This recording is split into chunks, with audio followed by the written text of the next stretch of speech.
A meeting with the UN chief. The focus is on the just energy transition. Implementation plan. This is the implementation plan to demonstrate our level. You were of the seriousness. first. Well, thank you. Yes. We're keeping up to it.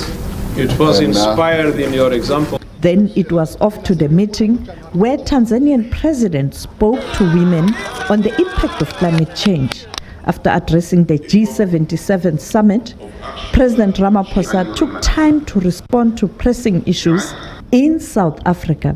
These issues relate to a court judgment on the responsibility of the state to ensure hospitals and schools have electricity.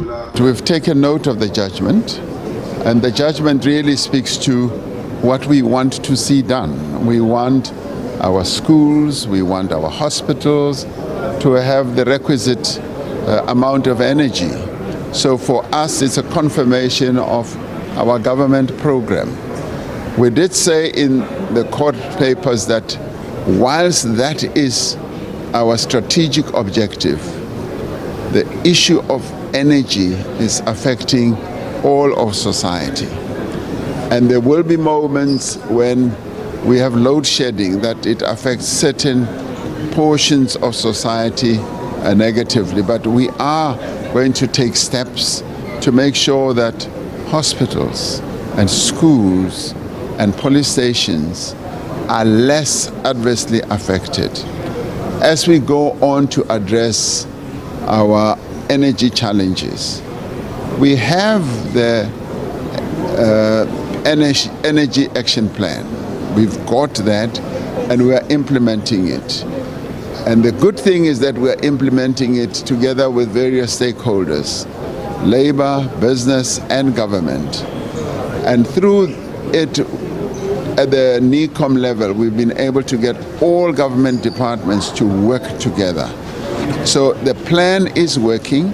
We need to deal with the weaknesses that are inherent in Eskom, and we are making progress. And as we move on to even get your more qualified people, including appointing an Eskom CEO, we will be able to gain more traction and move forward in a much stronger way. I am confident about that. The president also touched on the challenges facing Eskom. It's not only the CEO who must be appointed, there are quite a number of other people who must be put in key positions to reposition our energy generation company. So that is going to happen, and we are going to continue with all the actions we need to take to restructure Eskom so that we reposition it into three entities so that it can work more effectively. That I am certain about. On the issue of the Middle East, the president has again called for a ceasefire. With regard to Palestine, obviously the truce didn't last for long, and now the bombing of Gaza has started once again, and we find this to be most unfortunate. We are appalled at the genocide that continues in Gaza, and as for us, as the government of the Republic of South Africa, we continue to call for a ceasefire because we believe that a ceasefire will create the conditions for the problem between Israel and Palestine to be resolved when they finally sit down to negotiations to establish a two-state solution. The Brazilian president made a similar call.